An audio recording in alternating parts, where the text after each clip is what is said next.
मागच्या अनेक वर्षांपासून अनेक पक्षांकडून अनेक संघटनांकडून केली जाणारी जातनिहाय जनगणनेची मागणी केंद्र सरकारने आज मान्य केली। या निर्णयाचं सर्वपक्षीयांकडून स्वागत होत असतानाच यावरून काहीसं राजकारण सुद्धा रंगू लागलंय।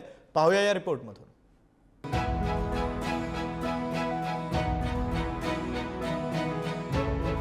मोदी सरकार सत्तेत आल्यापासून म्हणजे 2014 पासून सरकारने अनेक महत्त्वाचे निर्णय घेतलेत। याच निर्णयांच्या यादीत आणखी एका निर्णयाची भर पडली आहे। 30 तारखेला पार पडलेल्या केंद्रीय मंत्रिमंडळाच्या बैठकीत जातनिहाय जनगणनेचा निर्णय घेण्यात आला। या निर्णयाचा संपूर्ण देशभरातील राजकीय आणि सामाजिक परिस्थितीवर मोठा परिणाम होणार आहे। Under the leadership of our Prime Minister Shri Narendra Modi ji, the Cabinet Committee of Political Affairs has decided today, that is 30th April 2025, that caste enumeration should be included in the forthcoming census. This demonstrates that our government is committed to the values and interests of our society and country. Caste census का announcement किया, हम इसको support करते हैं, पूरी तरह support करते हैं। मगर हम timeline चाहते हैं, हमें डेट्स बताई जाएं किस दिन तक ये सेंसस होगा। बजट में इसका पैसा आना चाहिए, अभी बजट में पैसा नहीं है। और फिर जो डेवलपमेंटल विजन है वो हमारे सामने प्रेजेंट होना चाहिए। आता या घोषणेने जातनिहाय जनगणना ही पुढल्या जनगणनेसोबतच होईल हे नक्की झालंय। मात्र याआधी नेमकी केव्हा केव्हा जनगणना झाली होती त्यावरही एक नजर टाकूया। 1931 साली ब्रिटिश सरकारकडून जातनिहाय जनगणना करण्यात आली।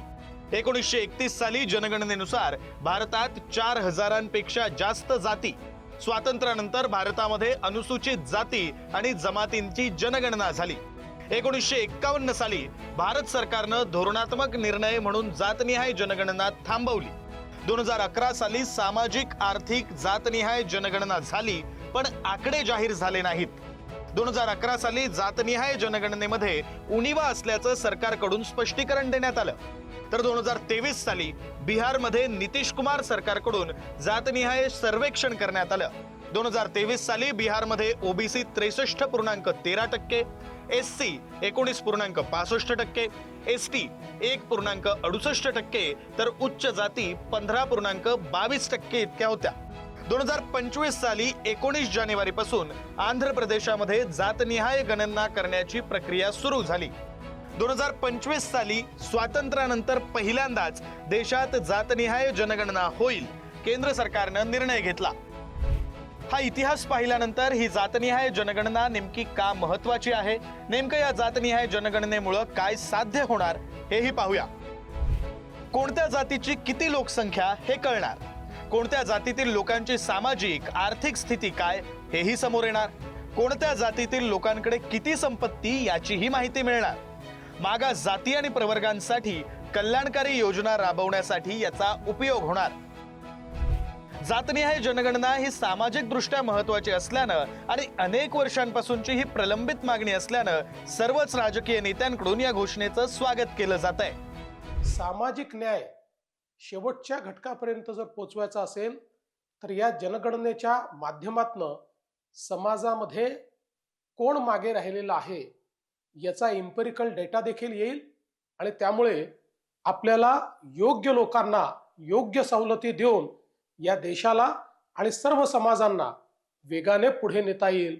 या दृष्टीनं हा अतिशय ऐतिहासिक निर्णय आहे। हा ऐतिहासिक निर्णय आहे, कारण हा स्वातंत्र्यानंतर इतक्या वर्षानंतर प्रधानमंत्री नरेंद्र मोदीजी यांनी घेतलेला अतिशय धाडसी निर्णय आहे आणि म्हणून मी त्याचं शिवसेना त्याचं स्वागत करते। 2011 साली मनमोहन सिंग सरकारनं काय केलं होतं, आम्ही केलं, फक्त एक आहे की त्याचे आकडे जाहीर करायचे नाहीत असा UPA सरकारनं निर्णय घेतला आणि तोच निर्णय मोदी सरकारनं कायम ठेवलेला आहे। आता तो निर्णय 2011चा जनगणना होती, आता खूप उशीर झाले, त्यामुळे नव्यानं झाली पाहिजे। आम्ही विरोध केल्यानंतर आमच्या प्रत्येक जाहीरनाम्यामध्ये किंवा प्रत्येक भाषणामध्ये, राहुल गांधींच्या भाषणामध्ये जातवार जनगणना झाली पाहिजे. या जातनिहाय जनगणनेच्या मुद्द्यावरून श्रेयवादाची लढाई सुद्धा रंगू लागल्याचं दिसतंय. तर दुसरीकडे ही घोषणा बिहार निवडणुकांच्या पार्श्वभूमीवर केली असल्याचीही टीका होऊ लागली. मात्र कारण काहीही असलं तरी घोषणेप्रमाणे जातनिहाय जनगणना व्हावी आणि त्यातून आर्थिक सामाजिक दृष्ट्या मागासलेल्यांच्या भल्यासाठी योग्य ते निर्णय घेतले जावेत हीच अपेक्षा. विक्रांत शिंदे, पुढारी न्यूज.